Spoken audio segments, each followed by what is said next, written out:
বান্ধবীকে যখন ছেলেটাকে দেখালাম তখন সে বলল, কোথায় ছেলেটি? আমি তো দেখতে পাচ্ছি না। আমি কিছুটা ঘাবড়ে গেলাম, কি বলছে ও? আমি দেখতে পাচ্ছি আর ও পাচ্ছে না। এরপর বাড়ি চলে আসি। বাড়ির পথে আমাকে একাই আসতে হবে। বাড়ি আসার পথেও দেখলাম ছেলেটি আমার পিছু পিছুই আসছে, কিছুই বলে না, শুধু তাকিয়ে থাকে আমার দিকে। এই ছেলেটার জন্য আমার খুব ভয় লাগে বাড়ি থেকে বের হতে। কিছুদিন আগে আমাদের এই গ্রামের জসিম মামার মেয়েকে রাস্তা থেকে একটা বকাটে ছেলে ওকে তুলে নিয়ে বিয়ে করেছে। এই সমাজ ওকে মেনে নেয়নি। ও বর্তমানে সেই ছেলেটির কাছেই আছে। তাই যে এখন আমারও ভীষণ ভয় করছে, এই ছেলেটিও কি সেই মন মানসিকতা নিয়ে আমাকে পিছু করে নাকি? এখন তো ছেলেটাকে দেখলে আমার হাত পা কাঁপাকাঁপি শুরু হয়ে যায়। মাকে যে বলবো সেই সাহসটুকু পাচ্ছিলাম না। কি করব আমি বুঝতে পারছি না।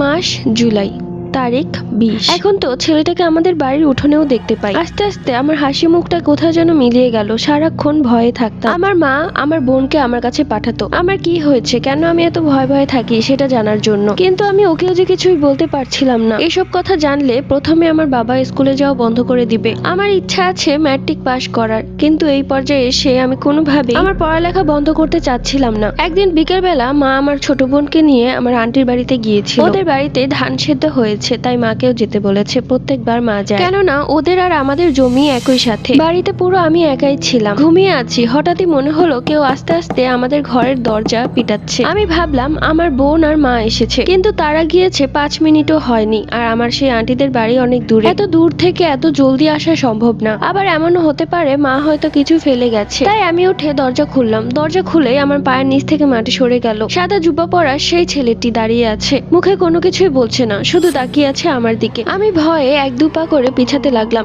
এবং কাঁদতে লাগলাম। অনেক ভয় করছিল, হয়তো ছেলেটা আমাকে তুলে নিয়ে যাবে, আমাকে সারাক্ষণ নজরে রাখছে। তাই তো মা চলে গিয়েছে, সেই সুযোগে চলে এসেছে। আমি এক পা দুপা করে পেছাতে লাগলাম, সেও আমার সামনে এক পা দুপা করে এগিয়ে আসছে। পেছাতে পেছাতে পেছনে দেয়াল অনুভব করলাম। ছেলেটাও আমার খুব সামনে চলে এসেছে, যেন আমার নিঃশ্বাসের শব্দটাও ছেলেটার কান অব্দি পৌঁছে গেছে। আমি যে কিছু বলবো সেই শব্দটুকু মুখ দিয়ে বের হচ্ছে না। মনে হচ্ছে আমি কোনো মানুষ না, জীবন্ত লাশ। ছেলেটা একদম আমার সামনে চলে আসলো, কানের কাছে এসে ফিসফিস করে বলল, তোমাকে আমি খুব পছন্দ করে ফেলেছি, তোমাকে আমার সাথে করে নিয়ে যাব। এই কথা শুনে আমি সাথে সাথে সেখানে অজ্ঞান হয়ে মাটিতে পড়ে গেলাম। যখন চোখ খুলে তাকালাম তখন দেখলাম আমি আমার বিছানায় শুয়ে আছি। আমার পাশে আমার মা আর বোন বসে আছে। আমি কোনো কিছু না বলে মাকে জড়িয়ে ধরে কাঁদতে লাগলাম। এত জোরে জোরে কাঁদলাম যে মা আমাকে কোনোভাবেই থামাতে পারছিলেন না। আর সহ্য করতে না পেরে এবার মাকে আমি সবকিছু খুলে বলি। মা সব শুনে বললেন, ছেলেটিকে তুমি চিনো? ছেলেটির নাম কি?